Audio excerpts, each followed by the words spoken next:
Hi guys, thanks for tuning in to another video on ForgottenWeapons.com. I'm Ian McCollum and I'm here today at the Morphy Auction Company taking a look at some of the guns they are going to be selling in their upcoming April of 2019 Premier Firearms Auction. What we have here today is sort of a Civil War carbine, but it's actually really more of a post-Civil War carbine. This is an Armstrong Taylor single-shot 41 rimfire carbine. It was patented in 1862, and as with so many other inventors and entrepreneurs, Armstrong Taylor put this together hoping to get a military contract for it with the Union. The Union had clearly decided not to re-equip the infantry with a new breech-loading rifle as standard. They wanted to, stick with tried and true and known good, and we can produce them and we'll keep our muzzle-loading rifles. However, there was a substantial amount of government purchase of carbines for the cavalry, and so a lot of people tried to get in on that, including Armstrong Taylor. Well, the problem for them was they didn't manage to get this thing to the military and into a test until 1866, after the Civil War had ended. So we'll talk about what happened in that test in a minute, but first let me show you how this thing actually works, because it's very simple. All right, we will get to the mechanics right off the bat. There's a button to open the gun, push the button. Notice that this actually pushes the hammer back to a safety notch right there, and then the whole thing just pivots open.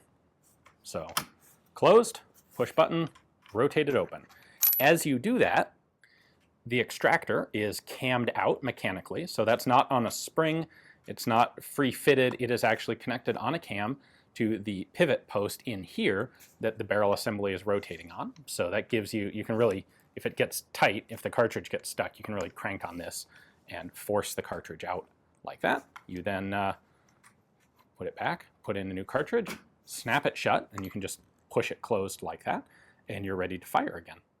Well, you have to cock the hammer first. This is a single action firing mechanism. But fire gun, push button, open, eject, load a new round, close, cock hammer, and you're ready to repeat. I would normally show you the sight picture on something like this, but unfortunately the front sight is missing on this particular example. The rear sight is still there, and it's sort of a buckhorn style with a little tiny notch cut in the bottom. And for long range, you can lift it up and slide this guy up and down. You can see just how tiny the notch is on that. That should give you an idea for what the original rear sight would have looked like. This is a cavalry style carbine, and so it has a sling ring on it. This makes it look like a lever action style of gun, but it's not. This is just there to give you sort of a quasi pistol grip for the thing. It is a very narrow and sort of handy gun. This works as a front grip, although you're choked up really tight on it. There is no handguard. It's not missing, it just wasn't there, ever. And then we have just a couple markings on here. On the left side, we have Armstrong Taylor, patent date, which is November 1862. And then on the other side, we have M. Greenwood, a manufacturer, Cincinnati, Ohio. Greenwood worked with a company called Eagle Iron Works that was known for doing a variety of other arms-related work. They did make cannons, they did some conversion of guns, they converted flintlocks to percussion guns, they converted smoothbore guns to rifles, that sort of work. Clearly this is the sort of thing that Armstrong Taylor had the design, and they contracted with this existing shop company to produce the actual physical guns for them. So that 1866 test that Armstrong Taylor got into, the result was they got rejected. However, they were in good company. They were rejected along with 21 other firearms designs in favor of 18 different gun designs that were held on to for further testing. So there were like 40 different guns in this 1866 trial. That's kind of crazy. However, at this point, it was a trial looking for a system to replace the entire military stock of muzzle-loading rifles. It was time to go to a breech loader. The war was over, so there wasn't the urgency, you didn't have the logistical issues of trying to re-equip troops with a new gun. So this was the time to come up with something new, and so everybody was interested in being in that trial.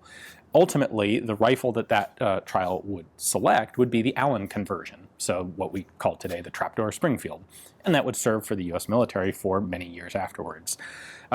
The Allin and Armstrong and Taylor rifles are, in fact, so rare that they don't even show up in Flaterman's Guide, which for those of you who are familiar with Flederman's Guide, know that it has basically everything. But there are very, very few of these around, and this is a beautiful condition one.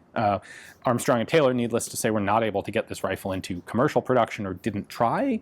It's unclear exactly what. There's very little documentation on these, but they are so rare because they pretty much made a few, went into the trial, got rejected, and then moved on to other things. So if you have a breech-loading Civil War era carbine collection and would like to add this guy to it, it is of course coming up for sale here at Morphy's. So you take a look at the description text below, you'll find a link to ForgottenWeapons.com, and from there you can click over to Morphy's catalog page for this carbine, take a look at their price estimate, their pictures, their description, everything they have on it. Place a bid right there online if you like, or just take a look at everything else that they have coming up in the sale.